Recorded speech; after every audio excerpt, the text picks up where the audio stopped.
Les grandes salles de l'Olympe brillaient d'une lumière que nul mortel ne pourrait supporter. Les dieux et déesses étaient rassemblés pour un événement mémorable, le mariage de Pélée, le plus grand des héros mortels, et de Thétis, la nymphe des mers, radieuse et inaccessible comme les vagues elles-mêmes.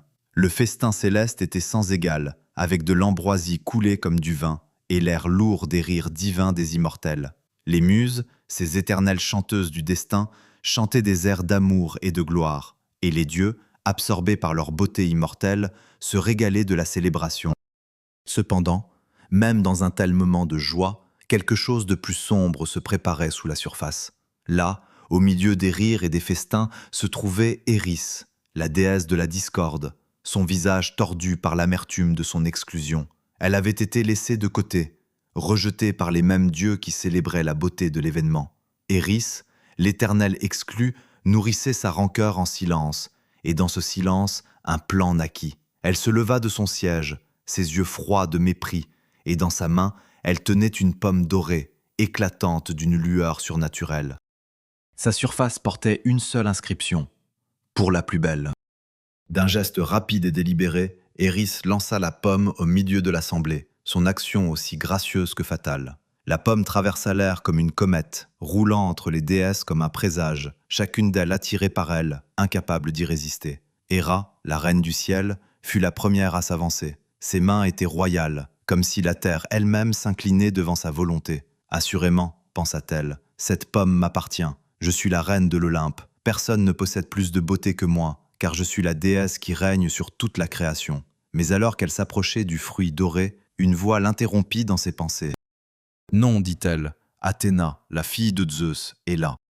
Athéna, née du crâne de Zeus, la déesse de la sagesse et de la guerre, s'avança, son regard aussi perçant qu'une épée. Regardez, dit-elle, je surpasse la reine du ciel, non seulement par la beauté, mais par la sagesse et la stratégie. Je guide les héros vers la victoire sur les champs de bataille. Qui d'autre que moi pourrait revendiquer ce prix? Ses yeux brillaient comme un éclat avant la tempête, ses mots portant le poids de l'intellect et de la connaissance éternelle.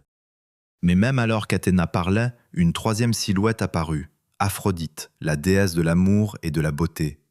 Elle se tenait à l'écart des deux autres, un sourire énigmatique jouant sur ses lèvres. « Mes chers, ce que vous tenez dans vos mains n'a rien à voir avec ce que je vous offre. Ce n'est que la beauté qui façonne le monde. Sans elle, que sont la sagesse et le pouvoir? Rien. La beauté gouverne le cœur des dieux et des mortels, et c'est moi qui en suis l'incarnation. Je suis la plus belle de vous trois. » Sa voix était douce, séduisante, portant le poids de siècles d'amour et de désir. Les trois déesses se tournèrent alors vers Zeus, attendant son jugement. Le roi des dieux, sage au-delà de tout, s'assit tranquillement, le poids du moment pesant sur lui.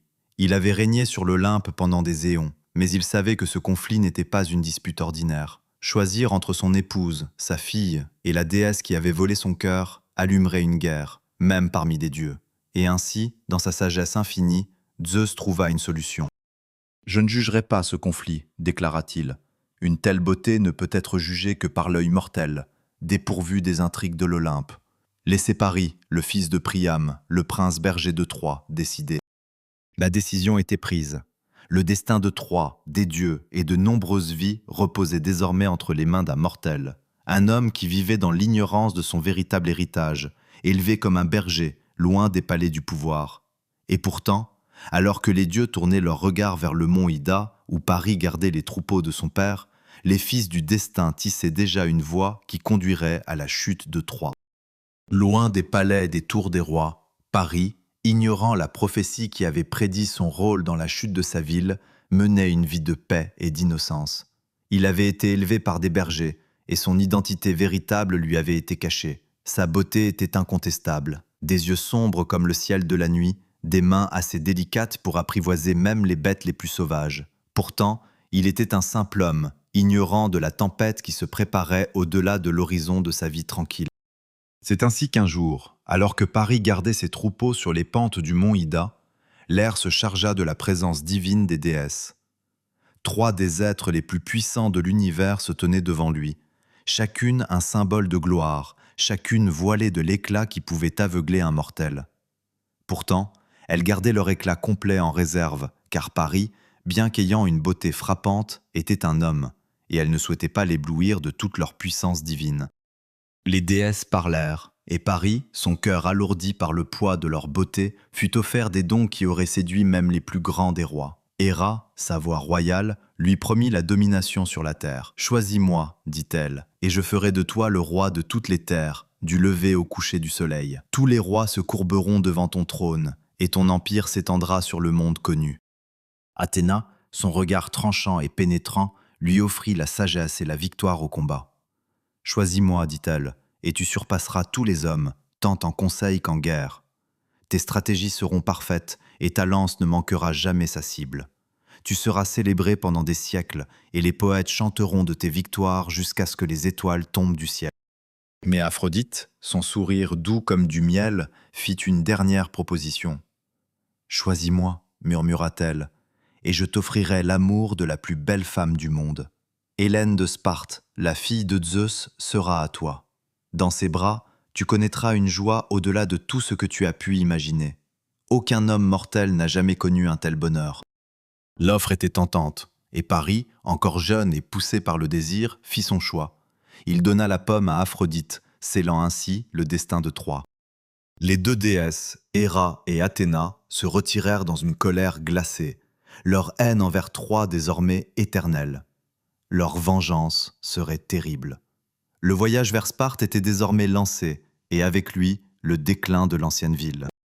Les vents du destin, une fois lancés par un simple acte de vanité, emportèrent Paris loin de sa vie de berger, vers le cœur d'une ville qui brûlerait bientôt de la colère des dieux. Alors qu'il entreprenait son voyage vers Sparte, inconscient des conséquences qui l'attendaient, les forces divines qui avaient façonné le cours de l'histoire l'observaient en silence. On disait que les dieux, qui tissaient les fils du destin comme des tisserands à leur métier, connaissaient chaque choix que Paris ferait, même avant qu'il ne le fasse. Pourtant, malgré toute leur omniscience, ils ne pouvaient empêcher le jeune homme de suivre le chemin qu'il avait choisi. Arrivé dans la grande ville de Sparte, Paris fut accueilli avec toute l'hospitalité due à un prince de Troie. Ménélas, le roi aux cheveux roux des Grecs, le reçut avec un cœur ouvert, car les liens d'hospitalité étaient sacrés dans le monde des hommes. Il montra à Paris la splendeur de son palais, les trésors qu'il avait amassés au cours de ses années de règne, mais plus fièrement encore, il lui révéla sa femme, Hélène. À la simple vue d'elle, l'air sembla se charger d'une tension étrange, comme si un sort avait été jeté, car Hélène était une déesse parmi les mortels, sa beauté éclatant comme le soleil à midi. Dès qu'elle entra dans la pièce, même les hommes les plus forts oublièrent leur nom, et les mots leur échappèrent. Hélène, fille de Zeus et de la mortelle Léda, était la plus belle de toutes les filles des dieux. Sa beauté était si profonde que même les dieux, qui étaient intouchables par la faiblesse humaine, en furent jaloux. Elle portait en elle le pouvoir de briser les cœurs des rois et de provoquer des guerres qui dureraient des décennies. Pourtant, à cet instant, elle était une reine en son propre droit, mariée à Ménélas, avec qui elle avait eu une fille. Malgré le passage du temps, la beauté d'Hélène demeurait intacte, sans altération par les années ni par les responsabilités de la maternité. Quand Paris la vit, la promesse d'Aphrodite brûlait en lui comme un feu dévorant. Il ne put s'empêcher d'être attiré par elle, le cadeau de la déesse coulant en lui, noyant son jugement et écrasant son sens de l'honneur. Hélène, de son côté, se sentit inexplicablement attirée par le prince, son cœur battant plus vite à chaque regard furtif. Aphrodite tissait sa magie sur eux deux, un sort d'amour et de désir qui les lierait, peu importe les conséquences. Ménélas, rassuré par l'amour qu'il portait à sa femme et confiant dans les lois sacrées de l'hospitalité, laissa Paris dans son palais lorsqu'il partit pour Crète, où il devait assister aux funérailles de son grand-père. Les deux hommes, liés par le serment sacré de l'hôte et de l'invité, partagèrent leurs derniers moments dans une amitié sincère, inconscients que les liens de l'hospitalité allaient bientôt être brisés. Car, dans le silence de la nuit, avec Ménélas absent, la flamme du désir, allumée par Aphrodite, allait se transformer en un feu dévorant. Paris et Hélène, leur cœurs enchaînés par les mains invisibles des dieux, s'enfuirent ensemble de Sparte. La violation des lois de l'hospitalité était une affaire de grande envergure, car elle était considérée comme la pierre angulaire de la société civilisée. Pourtant, les amants ne se souciaient pas des liens sacrés entre hôtes et invités. Avec eux, ils emportèrent une grande partie des richesses de Ménélas, et dans leur sillage, une trace de destruction fut laissée, car ce qu'ils avaient volé n'était pas seulement de l'or, mais l'honneur et la dignité d'un roi.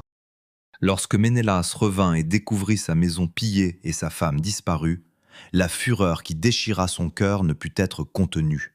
Son chagrin était une tempête, un vent furieux qui secouait les fondations mêmes de son âme. Sa femme, son trésor, lui avaient été enlevés, et les liens de l'hospitalité avaient été foulés aux pieds. La trahison n'était pas seulement personnelle, c'était un coup porté à la base même des relations humaines, une blessure qui ne pourrait être guérie par de simples mots. Agamemnon, le frère de Ménélas et le roi le plus puissant de toute l'Achaïe, fut le premier à répondre à l'appel à la vengeance. Le serment qui avait été prêté par les prétendants d'Hélène des années plus tôt fut maintenant invoqué. Il s'agissait d'une promesse que tous ceux qui avaient courtisé Hélène viendraient en aide à son époux choisi, quel qu'en soit le prix. Maintenant, ce n'était pas seulement l'honneur de Ménélas qui était en jeu, mais l'honneur de tous les guerriers qui avaient juré ce serment. Les armées de Grèce, autrefois divisées par des querelles insignifiantes, étaient maintenant unies sous le pavillon d'Agamemnon. Les grands héros de l'Achaïe, Ulysse, Ajax, Diomède et Achille, furent convoqués à la guerre, leurs noms murmurés dans les couloirs de chaque ville, leur réputation aussi redoutée que les vents qui soufflaient sur les plaines de Troie. La flotte grecque, forte de 1000 navires, vogua à travers la mer sombre comme du vin, portant la puissance des Achéens jusqu'au rivage de Troie. Leur mission était claire, ramener Hélène, restaurer leur honneur et venger la violation des lois sacrées de l'hospitalité. Pourtant, en naviguant vers les côtes lointaines de la grande ville, ils savaient qu'ils ne combattaient pas seulement pour l'amour d'une femme, mais pour l'âme même de leur civilisation. Dans cette guerre, il ne pouvait y avoir de demi-mesure, pas de retraite. Le conflit qui allait se déployer serait une lutte d'une telle ampleur qu'elle résonnerait à travers les siècles, devenant une légende. Le siège de Troie commença, et les dieux, qui avaient animé les cœurs des mortels et guidé leurs mains, observaient désormais depuis leur trône sur l'Olympe. Eux aussi avaient leur part dans cette guerre. Les conséquences du jugement de Paris, son choix d'offrir la pomme à Aphrodite, se déployaient maintenant sous leurs yeux. Pourtant, à mesure que la guerre faisait rage, il devenait clair que les plus grandes batailles ne seraient pas menées seulement entre les mortels, mais entre les dieux eux-mêmes. Chaque jour qui passait, la guerre devenait plus intense, et les forces divines, qui l'avaient déclenchée, se préparaient à jouer leur dernier rôle. Le vent qui soufflait sur les plaines de Sparte portait avec lui le murmure du destin, un murmure que seul Paris semblait entendre clairement. La fuite de Paris et Hélène allait bien au-delà du simple acte d'amour. C'était un acte de défi, un affront aux dieux et aux hommes. Une fois Hélène enlevée, la guerre qui allait s'ensuivre serait marquée par des drames personnels aussi bien que par des batailles colossales. Le cœur de Ménélas, brisé et empli de rage, devint le moteur de ce conflit qui marquerait l'histoire des peuples. Lorsque Ménélas revint à Sparte et découvrit le pillage de son palais, la maison dévastée et le trésor disparu, sa fureur ne fit qu'augmenter. Ce n'était pas simplement une trahison d'un roi envers un autre, mais une violation profonde des lois sacrées de l'hospitalité, un pilier fondamental de l'humanité et de la civilisation. La colère du roi était telle qu'elle se transforma en une flamme irrésistible, prête à engloutir tout sur son passage. Il se rendit directement auprès de son frère Agamemnon, le plus puissant des rois de Grèce, pour chercher conseil et soutien. Agamemnon, qui avait toujours entretenu de solides alliances avec les autres royaumes de Grèce, comprit immédiatement la gravité de la situation. La guerre ne tarderait pas à éclater, mais cette fois-ci, ce ne serait pas une simple dispute territoriale. La cause de cette guerre était le vol de la beauté la plus divine parmi les mortels, l'enlèvement d'Hélène, la femme qui, par sa grâce et son charme, avait causé la ruine d'un royaume entier. Agamemnon, après avoir écouté les lamentations de son frère, prit la décision fatidique de rassembler une armée pour venger cet affront. L'appel à la guerre fut lancé à travers la Grèce. Les anciens guerriers, qui avaient juré d'honorer l'homme qu'Hélène avait choisi comme époux, furent convoqués. Ulysse, héros astucieux de l'île d'Ithaque, Ajax le Grand, Diomède et bien d'autres se mirent en marche, suivant Agamemnon dans un combat qui se dresserait contre l'ombre même de Troie. Ces noms, une fois prononcés, furent échos dans toute la Grèce, et tous les regards se tournèrent vers les bords de la mer, où les navires se rassemblèrent, prêts à partir pour l'Asie mineure. La flotte grecque, une armée imposante, prit le large, emportant avec elles l'espoir de récupérer la beauté volée et de rendre justice. Chaque navire représentait une promesse, un serment solennel que les rois et les princes de la Grèce avaient juré de respecter. Mais ce qu'ils ignoraient, c'était que la guerre de Troie ne serait pas seulement une guerre de larmes et de sang. Elle serait une guerre des dieux, où chaque action, chaque décision des mortels serait dictée non pas par leur propre volonté, mais par les forces divines qui les manipulaient comme des pions sur un échiquier immortel. Lorsque les Achéens, porteurs de vengeance, arrivèrent enfin aux portes de Troie, le vent soufflait fort, et les eaux de la mer Égée se déchaînaient sous l'impulsion de la colère des dieux. Le siège de Troie commença avec une violence telle que les murs de la ville semblèrent trembler sous les assauts des guerriers et des dieux eux-mêmes. Mais les murailles de Troie, forgées par les mains des immortels, se révélèrent être un obstacle insurmontable. Chaque tentative de prise de la ville se heurta à ces murs imposants, bâtis dans une époque où même les dieux avaient connu la grandeur. Les Achéens, après plusieurs mois d'assauts infructueux, se retrouvèrent pris dans un impasse. Les rations s'amenuisaient et la fatigue pesait lourdement sur les épaules des soldats. Les héros, autrefois pleins d'ardeur et de courage, commencèrent à s'épuiser sous le poids des années de guerre. L'héroïsme semblait lointain et les promesses de gloire ne faisaient que se perdre dans la poussière des siècles. Mais même dans cette longue et pénible guerre, des voix d'espoir émergeaient de temps à autre. Chaque nouvelle bataille, chaque victoire ou défaite semblait être écrite par les mains des dieux eux-mêmes. Et alors que les Achéens se retrouvaient coincés dans un siège qui paraissait sans fin, un nouveau défi apparut à l'horizon. Cette guerre, bien plus qu'une simple querelle entre hommes, serait une épreuve divine, où les dieux eux-mêmes seraient contraints de choisir des côtés et de jouer des rôles. Les Achéens, en quête de justice et de gloire, étaient en réalité des pions dans un jeu céleste bien plus vaste qu'ils ne l'auraient jamais imaginé. La guerre de Troie s'étendait maintenant devant eux comme un océan de sang et de malheur, et les héros se rendaient peu à peu compte que leur destinée était aussi insaisissable que le vent. Mais c'était un vent qui soufflerait, pour certains, vers la gloire éternelle, et pour d'autres, vers la mort certaine. Paris, avec Hélène à ses côtés, voyait désormais les ombres du destin se rapprocher, et bien qu'il fût aimé des dieux, il se sentait déjà rattrapé par une vérité qu'il ne pouvait fuir. Troie, la ville indestructible, allait bientôt goûter à la colère des Achéens. Les années passèrent, et la guerre entre les Grecs et les Troyens s'enlisa dans un combat sans fin. 9 longues années s'écoulèrent, et pourtant, le mur infranchissable de Troie restait debout, défiant tous les efforts des Achéens. Ce qui avait commencé comme une invasion fulgurante se transforma en un siège interminable, une guerre d'usure où la gloire promise semblait s'éloigner de plus en plus à mesure que les jours s'étiraient en une interminable procession de combats et de morts. Les murailles de Troie, bâties par les dieux eux-mêmes selon les légendes, étaient plus solides que tout ce que les Grecs avaient imaginé. Chaque tentative d'assaut se heurtait à ces structures colossales. Les grandes batailles, menées par les plus grands héros des deux camps, se terminaient souvent en échec. Les Achéens avaient beau se montrer plus nombreux, plus puissants, leur courage semblait diminuer avec le temps. Les Troyens, guidés par le noble Hector, résistaient avec un désespoir farouche, défiant la fatalité et refusant de céder leur ville à ceux qui s'étaient mis à la leur prendre.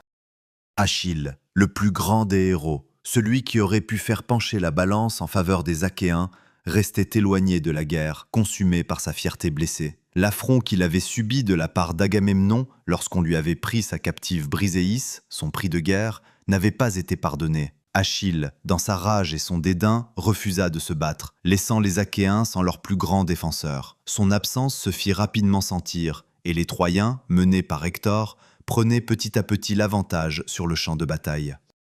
Pendant ce temps, dans les tentes des chefs grecs, la guerre devenait plus qu'un simple affrontement entre des hommes.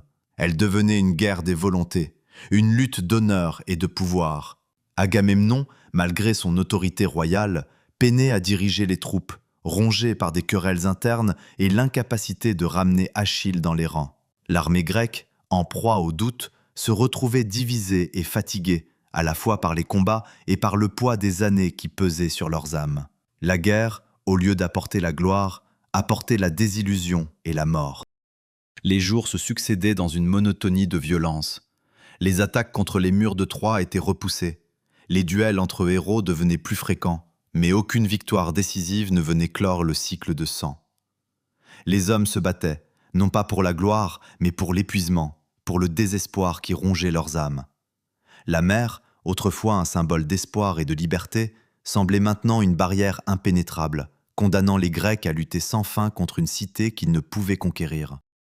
Hector, le prince de Troie, au courage indomptable, continuait de défendre sa ville avec l'énergie du désespoir. Il savait que Troie ne tiendrait pas éternellement. Les murs de la ville, aussi solides qu'ils soient, ne résisteraient pas à une telle pression indéfiniment. Pourtant, dans chaque affrontement, Hector brillait comme l'un des derniers feux de la résistance. Les Troyens, menés par lui, donnaient tout ce qu'ils avaient, sachant que leur survie dépendait de leur capacité à repousser les Achéens encore une fois. La noblesse de son caractère, son dévouement à sa ville et à son peuple en faisaient non seulement un guerrier d'exception, mais un symbole de l'honneur et de l'espoir de Troie. Mais alors que la guerre semblait se noyer dans un marasme sans fin, un événement allait tout changer. L'arrivée d'un mal insidieux, un fléau divin qui allait frapper les rangs des Achéens, allait révéler la véritable nature des combats et rappeler à tous que cette guerre, bien plus qu'une simple querelle entre hommes, était un combat avec les dieux eux-mêmes. Le camp des Achéens, qui avait déjà souffert des effets du siège, fut frappé par une peste. La maladie se propagea rapidement à travers l'armée, tuant sans distinction des soldats de rang inférieur aux princes les plus puissants. La peste semblait être une vengeance divine, un châtiment pour les fautes des Achéens. Les dieux avaient décidé d'intervenir et personne ne pouvait échapper à leur colère. Les soldats, autrefois prêts à se battre avec une ferveur sans égale, se retrouvèrent désormais paralysés par la peur de la maladie. La panique se propagea aussi rapidement que la peste elle-même. Les Achéens, incapables de trouver un remède, commencèrent à perdre non seulement leur force physique, mais aussi leur espoir de victoire. La guerre, qui était déjà une lutte contre les murs de Troie, devenait désormais une lutte contre la mort elle-même. Alors qu'ils étaient accablés par la maladie, un oracle, le devin Calchas, se présenta devant Agamemnon. Il révéla que la peste était la vengeance d'Apollon en réponse au mépris d'Agamemnon envers Crésis, un prêtre d'Apollon dont la fille avait été enlevée par le roi. Le seul moyen de lever la malédiction divine était de rendre la fille de Crésis à son père, sans rançon, et de faire des sacrifices pour apaiser la colère du dieu. Mais Agamemnon, bien que comprenant la nécessité de cet acte, se montra réticent. La perte de la jeune captive représentait une humiliation pour lui, un affront à son pouvoir et à son autorité. Dans cette atmosphère de désespoir et de colère, les tensions entre les Achéens et Agamemnon atteignirent leur paroxysme. Agamemnon, en colère et orgueilleux, exigea un prix pour se séparer de la captive, forçant Achille à se rebeller. Le plus grand des héros, profondément offensé par l'attitude d'Agamemnon, se détourna alors de la guerre, refusant de combattre. Cette décision allait avoir des conséquences dramatiques, non seulement pour l'armée grecque, mais pour le destin de Troie. Le retrait d'Achille du champ de bataille marqua un tournant décisif dans la guerre de Troie. Les Achéens, privés de leurs plus grands guerriers, se retrouvèrent fragilisés, désemparés face à l'impitoyable résistance des Troyens. Achille, le fils de Pélée, le plus noble et le plus redouté des combattants, s'était retiré dans son campement, accablé par l'affront que lui avait infligé Agamemnon. C'était un acte de défi contre l'autorité du roi, mais aussi une manifestation de la profonde souffrance du héros, qui se voyait privé de son butin de guerre, de son honneur. Les jours s'égrenaient, et l'armée grecque, bien que toujours nombreuse, perdait son esprit combatif. La morale des troupes s'effondrait, et l'humeur des Achéens devenait de plus en plus sombre. Achille, lui, semblait imperméable à leurs appels, enfermé dans un isolement total. Il avait lutté pour la gloire, pour l'honneur de ses compagnons et pour sa propre réputation immortelle. Mais aujourd'hui, son cœur était glacé par l'injustice qu'il avait subie. La guerre, qui avait jadis enflammé son esprit, ne semblait plus avoir de sens dans un monde où l'honneur pouvait être arraché sans égard. Les Troyens, de leur côté, n'étaient pas restés inactifs. Hector, le prince courageux de Troie, poursuivait son combat avec une détermination sans pareille. Lui aussi savait que son destin était scellé, que la guerre qu'il menait ne finirait pas sans que de grandes pertes surviennent de part et d'autre. Cependant, contrairement aux Grecs, il avait une vision claire de la protection de sa ville, de ses proches et de son peuple. Il se battait non seulement pour l'honneur, mais pour la survie de Troie. Hector, brillant dans la mêlée, devenait l'incarnation de la résistance face à la machine de guerre grecque. Un jour, alors que la bataille faisait rage devant les murs de la ville, Hector se distingua par sa bravoure. Il repoussa les Achéens une fois de plus, et cette victoire, bien que modeste comparée à l'ensemble du conflit, renvoya un message clair aux Grecs. Les murs de Troie ne tomberaient pas sans une lutte acharnée, et ce ne serait pas seulement par la force des armes, mais par la volonté de ceux qui se battaient pour défendre leur terre, leur famille, leur honneur. Alors que le combat battait son plein, les dieux eux-mêmes regardaient, attentifs aux décisions des héros. Pour les immortels, cette guerre était plus qu'une simple affaire humaine. Elle était un terrain de jeu pour leurs désirs, leurs amours et leurs rancunes. Certains dieux soutenaient les Grecs, d'autres les Troyens, et chaque bataille devenait une danse d'intrigues divines. Héra et Athéna, avides de vengeance contre Paris et Troie, n'étaient pas les seuls à influencer le cours de la guerre. Aphrodite, la déesse de l'amour et de la beauté, veillait sur Paris, son champion. Ce dernier, après avoir pris la femme la plus belle du monde, se trouvait pourtant constamment sous le feu des critiques divines et humaines. Mais Aphrodite, dans sa beauté infinie, ne cessait de le protéger, malgré les détestations qu'il suscitait autour de lui. La guerre s'étendait dans les veines des Achéens, mais la colère d'Achille restait un poison qui coulait lentement dans leur cœur. Les hommes, n'ayant plus leur plus grand champion à leur côté, se retrouvaient sous la menace des Troyens et de leur vaillant prince Hector. Mais Achille, en son isolement, ne voulait rien entendre des appels à l'aide. Il se concentrait sur sa propre douleur et son propre honneur bafoué. C'était une solitude emplie de rage, mais aussi de regret. Achille savait que sa part de gloire était perdue. Pourtant, il ne pouvait se résoudre à faire un geste vers la réconciliation avec Agamemnon, cet homme qui avait osé le dépouiller de son prix de guerre. Mais comme toutes les grandes tragédies, le silence d'Achille ne durerait pas éternellement. La guerre, et surtout l'épreuve qu'il vivait dans son cœur, finirait par le pousser à se remettre en mouvement. Le destin des héros est rarement fixé par la paix, et c'est la tragédie qui souvent réveille l'héroïsme. Le moment viendrait où Achille, poussé par un tourment plus grand que sa propre colère, reprendrait son épée pour se rendre de nouveau sur le champ de bataille. Mais quel serait le prix de son retour? Pendant ce temps, Hector continuait sa bataille, soutenu par la gloire des Troyens et l'esprit de sa ville. Le prince guerrier savait que, malgré ses victoires, le poids de la guerre était trop lourd pour qu'il puisse le porter indéfiniment. Et dans l'ombre, un autre héros se préparait à répondre à l'appel du destin, un héros qui, comme Achille, connaissait trop bien le prix de la gloire. L'ombre de la guerre continuait de s'étendre sur le campement des Achéens, qui s'enfonçait toujours plus profondément dans la boue de l'épuisement et du désespoir. Les hommes, privés de leur plus grand champion, s'étaient battus avec ce qu'il leur restait de force, mais la morale était au plus bas. Hector, prince de Troie, continuait d'inspirer ses troupes à chaque victoire avec une énergie inépuisable. Il était la flamme vive qui éclairait la résistance de sa ville, mais aussi le principal obstacle à la victoire des Achéens.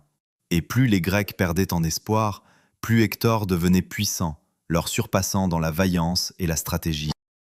Ce n'était pas qu'Achille était indifférent à la souffrance de ses camarades, mais sa fierté, aussi immense que son talent, l'empêchait de se réconcilier avec Agamemnon. Chaque jour, l'écho de la guerre, la violence de l'affrontement et la souffrance de ses compagnons semblaient s'effacer dans l'abîme de son cœur en proie à la rancune. Il ne pouvait oublier l'humiliation qu'il avait subie, même si chaque jour sans lui en guerre coûtait des vies grecques. Cependant, l'histoire allait prendre un tournant tragique.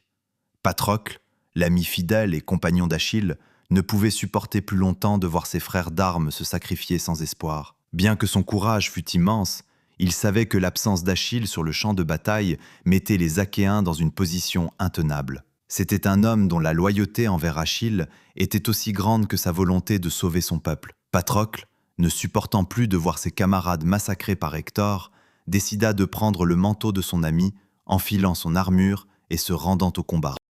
Sous le nom d'Achille, il mena les Myrmidons, les redoutables guerriers qui suivaient le grand héros. L'effet fut immédiat. Les Troyens, choqués de voir les Achéens revenir avec une telle force, se virent repoussés. Patrocle, dans son rôle de substitut, surpassait ses propres limites, galvanisé par la fierté de son ami, espérant qu'il reviendrait à la guerre. Mais le destin, cruel comme il l'était, en décida autrement. Hector, voyant dans Patrocle une menace nouvelle, se lança dans un duel avec lui. Dans un affrontement épique, Hector, plus expérimenté et plus furieux que jamais, parvint à tuer Patrocle, prenant son corps comme trophée et provoquant la douleur insondable d'Achille. Lorsque la nouvelle de la mort de Patrocle parvint à Achille, l'impact fut dévastateur. C'était comme si tout ce qui était humain en lui, tout ce qu'il avait retenu loin du champ de bataille, se brisait sous le poids de la perte. Patrocle n'était pas simplement son ami, son camarade d'armes, il était sa famille, son seul lien avec un monde de loyauté et d'honneur. Son amertume envers Agamemnon s'effaça dans un torrent de douleur. La guerre, qui semblait si lointaine et si futile jusque-là, devint un besoin brûlant de vengeance. Achille, consumé par la douleur, réintégra l'armée grecque, son retour étant aussi inéluctable que la furie qui allait suivre.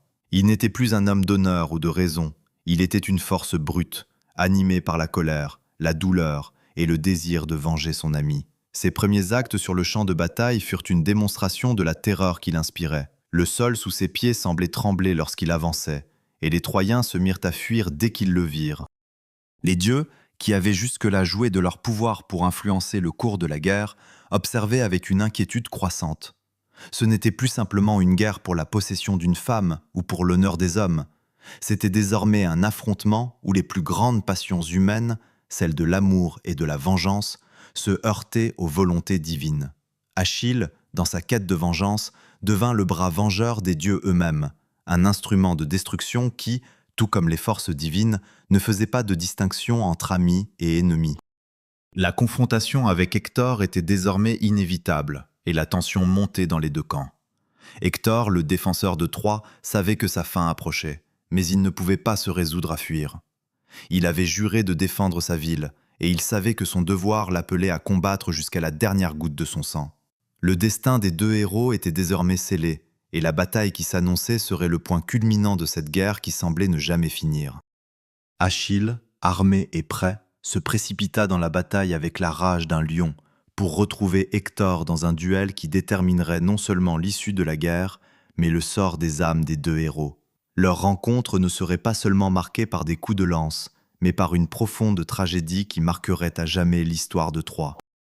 Le vent soufflait fort sur les plaines de Troie, emportant avec lui les cris des guerriers et les gémissements des blessés. Les Achéens, galvanisés par le retour d'Achille, se regroupaient sous son étendard, prêts à asséner le coup de grâce aux Troyens. Mais tous savaient que la guerre ne se terminerait pas par une simple victoire militaire, mais par un dernier acte héroïque, un affrontement inévitable entre les deux plus grands héros de ce conflit dévastateur. Achille, l'homme invincible, et Hector, le défenseur de Troie.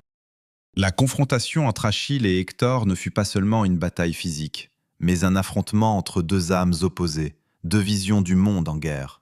Hector, prince de Troie, se tenait droit, une détermination sans faille dans ses yeux. Il savait que, bien que la guerre de Troie fût condamnée, il devait se battre pour sa famille, pour sa ville et pour l'honneur de son peuple. Achille, quant à lui, était devenu une force de la nature, une créature vengeresse qui ne recherchait que la douleur de son ennemi pour apaiser la mort de Patrocle. La perte de son ami n'avait fait qu'ajouter du poison à son âme, et il n'y avait plus de place pour la clémence ou la pitié. Leurs regards se croisèrent sur le champ de bataille, et l'air sembla se charger d'une tension électrique. Le bruit des épées et des boucliers cessait presque, comme si même le monde avait suspendu son souffle en attendant le choc. Hector, bien qu'outrepassant ses propres peurs, savait que la fin était proche. Mais il se tint ferme, son regard ne quittant pas celui d'Achille, comme un défi silencieux. Ce n'était pas seulement la bataille de deux hommes, mais celle d'un héros qui se battait pour sa ville et d'un autre qui combattait pour sa vengeance. Achille, invincible dans son armure divine, se jeta sur Hector avec une rapidité fulgurante. La violence de son attaque fit trembler les airs, chaque coup porté avec une force telle qu'Hector, bien que son épée trempée de courage, n'eut pas le temps de réagir. Achille, dans sa rage, n'accordait aucune chance à son ennemi, frappant avec une précision mortelle. Hector tenta désespérément de parer les coups, mais la force d'Achille était implacable. Après un échange rapide, le destin se joua. La lance d'Achille se planta dans le cœur d'Hector, mettant fin à la vie du prince troyen. Hector s'effondra sur le sol. son regard fixant une dernière fois la ville qu'il avait juré de défendre.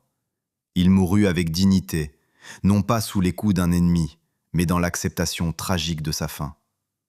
Mais même dans la mort, il conserva un ultime geste de grandeur. Avant de succomber, il supplia Achille qui se tenait au-dessus de lui rendre son corps, afin qu'il puisse être honoré par ses proches. Hector savait que, bien que sa vie fût terminée, il avait fait ce qu'il pouvait pour Troie. Mais Achille, dans son emportement, répondit par un acte de vengeance implacable. Le corps d'Hector fut traîné derrière le char d'Achille, l'humiliation ultime infligée aux héros tombés. Le corps du prince troyen, que tant de héros auraient voulu préserver, était désormais un trophée de guerre, une possession arrachée à sa famille, à sa ville.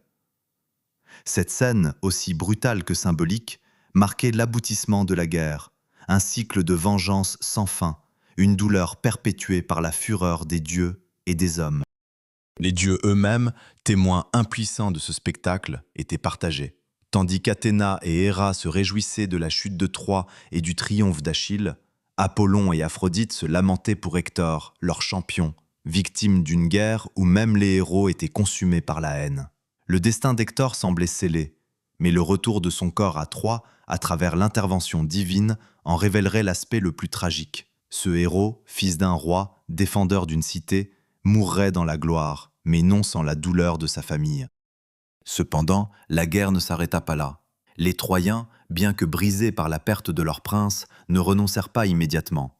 La résistance, bien qu'affaiblie, perdura encore quelques jours, mais la fin était inéluctable. La chute de la ville semblait désormais écrite dans les cieux. Achille, dans sa victoire sanglante, avait fait plus que détruire Hector, il avait détruit l'âme même de Troie.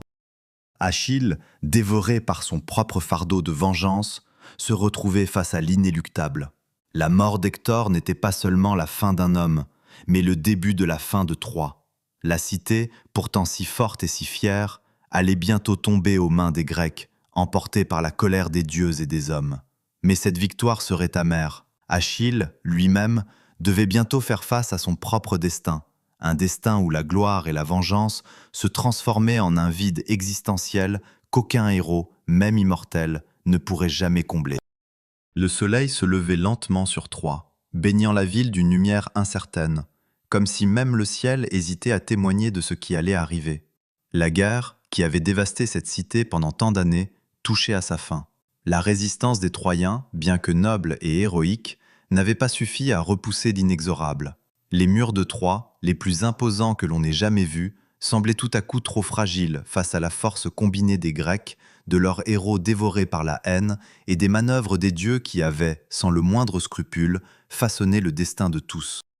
Les Grecs, dirigés par Agamemnon et Achille, avaient pris un nombre incalculable de vies, vu leurs compagnons tomber. Mais le moment était enfin venu. Après 10 ans de siège, d'assaut et de sacrifices, Troie s'effondrerait, non pas par la force brute, mais par l'ingéniosité et la ruse des Grecs. Ce qui semblait une victoire écrasante ne serait finalement qu'un acte de tromperie, une manœuvre cachée dans l'ombre, une ruse dont l'histoire se souviendrait à jamais. Le cheval de bois, gigantesque et mystérieux, fut placé aux portes de la ville. Il n'était pas un simple cadeau de paix, comme les Troyens le croyaient naïvement. C'était un piège, une tromperie conçue par Ulysse, le maître stratège des Grecs. Cachés à l'intérieur, des soldats grecs attendaient patiemment dans l'ombre, prêts à émerger pendant la nuit. La tromperie fut parfaite. Les Troyens, dans leur arrogance et leur désir de mettre fin à cette guerre, accueillirent le cheval avec des cérémonies joyeuses, croyant que c'était le symbole d'une victoire et d'une fin du siège. Ils firent entrer l'imposante sculpture dans leurs murs, comme un trophée, et pendant la nuit, comme une malédiction, les Grecs émergèrent du ventre de l'animal. La ville de Troie, qui avait résisté à l'une des plus grandes armées jamais assemblées, tomba en quelques heures. Les Grecs, furieux et désireux de venger des années de souffrance, se déchaînèrent dans une violence sans bornes. Les hommes, les femmes, les enfants, tous furent pris dans le tourbillon de la guerre. La ville, une fois symbole de grandeur et de magnificence, se retrouva réduite en ruines. Le feu dévorait les maisons, les temples, et la majesté de la cité s'éteignait lentement, comme une étoile qui s'éclipse dans la nuit.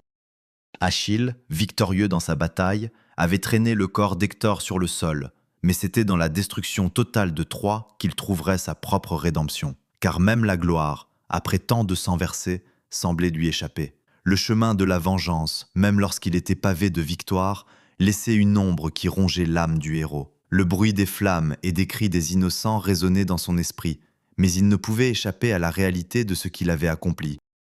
Alors que la ville se noyait dans les flammes, les dieux eux-mêmes observaient en silence. Aphrodite, qui avait soutenu Paris dans son acte initial, assista impuissante à la destruction de la cité qu'elle avait protégée. Apollon, qui avait guidé Hector à travers les batailles, pleurait la chute de celui qu'il avait choisi pour être son champion. Mais les dieux, tout-puissants qu'ils soient, ne pouvaient pas effacer le prix à payer pour l'intervention dans les affaires des mortels. Ils étaient eux-mêmes victimes de leur propre jeu. Le roi Priam, le père d'Hector, dans son amour et son désespoir, se rendit courageusement dans le camp des Achéens pour demander la restitution du corps de son fils. L'image de ce roi, ce vieux père, se tenant humblement devant Achille, le corps de son fils assassiné dans ses bras, offrait une scène de grande dignité et de grande tragédie. Priam, brisé par la douleur de perdre son fils, implora Achille de respecter le corps d'Hector et de le rendre pour qu'il puisse avoir des funérailles dignes. Ce fut un moment d'humanité pure au milieu de la barbarie de la guerre. Achille, touché par la souffrance du roi, se souvint de la douleur de son propre père, Pélée, et rendit à Priam le corps d'Hector, lui permettant de lui offrir une sépulture digne. Mais cela ne mit pas fin à la guerre. La victoire des Grecs n'était pas complète. Le sacrifice d'Hector, comme celui d'Achille, resterait une partie d'un cycle de violence qui ne finirait jamais. Ainsi, la guerre de Troie se conclut non pas par une fin triomphante, mais par une succession de morts et de souffrances. Les Grecs, victorieux mais amers, retournèrent dans leurs terres. Le retour des héros grecs serait marqué par leur propre tragédie, chacune teintée de la violence qu'ils avaient causée. Ulysse, qui avait orchestré la ruse du cheval de bois, ferait face à ses propres tourments, et Achille, bien que glorifié comme un héros immortel, serait hanté par les spectres de ceux qu'il avait tués et par la vengeance qu'il avait entreprise. Troie, quant à elle, n'était plus qu'un souvenir, une légende racontée par les poètes. Ses murs étaient réduits en cendres et ses habitants réduits à l'esclavage ou à la mort. Pourtant, dans la douleur de sa chute, Troie laissait un héritage immortel, une histoire de guerre, de sacrifice et de héros qui continuerait de résonner à travers les âges. La guerre de Troie, avec ses personnages et ses dieux, vivrait à jamais dans les chansons des bardes et les récits des hommes. Troie n'était plus qu'un champ de ruines. Ses hauts murs, construits par les mains des ancêtres, étaient maintenant réduits à des fragments de pierre éparpillés parmi les cendres. Les palais somptueux, les temples dédiés aux dieux, tout ce qui faisait la grandeur de la ville avait été englouti par les flammes ou brisé sous le poids des pieds des vainqueurs. Les Troyens survivants étaient traînés, enchaînés vers la mer, prêts à être réduits en esclavage ou exécutés sous la colère des Grecs. Leur terre, leur fierté, leur histoire étaient désormais perdues à jamais, effacées par la violence des hommes et des dieux. Pour les Grecs, la victoire était amère. L'orgueil et la gloire de la guerre n'étaient plus qu'un fardeau. Achille, dont la rage avait guidé l'attaque finale sur la ville, mourut peu après, frappé par une flèche de Paris, guidée par Apollon, qui le toucha au talon, le seul point vulnérable de son corps. Ce coup fatal, aussi symbolique que tragique, montrait que même le plus grand des héros n'échappait pas au destin inévitable, ni à la fatalité du temps. La gloire d'Achille, malgré sa bravoure et son invincibilité sur le champ de bataille, n'était pas une gloire qui survivait à la guerre. Au contraire, il mourut dans une lutte sans gloire, dans un élan de vengeance ultime, de la même manière que les héros qui l'avaient tué. Le corps d'Achille fut récupéré par ses compagnons et honoré comme il se doit. Mais ce rituel funéraire, comme celui de tous les héros tombés dans cette guerre, ne pouvait effacer le vide qu'ils laissaient derrière eux. La guerre de Troie avait pris une telle ampleur qu'elle laissait des cicatrices qui ne guériront jamais.